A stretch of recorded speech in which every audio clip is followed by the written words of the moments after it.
Family and friends of Ryen Aleman honored his memory today, a week after his tragic death. Those details are in tonight's top story. Just last month, the 25-year-old had narrowly escaped the Jacksonville, Florida shooting.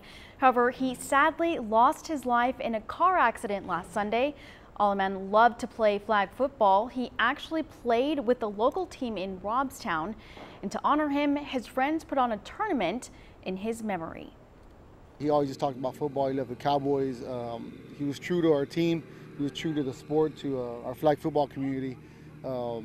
Everybody around Texas, Austin, San Antonio, Laredo, no matter what, everybody knew Ryen. There is a GoFundMe set up to help Ryen's friends and family. You can find that on our website.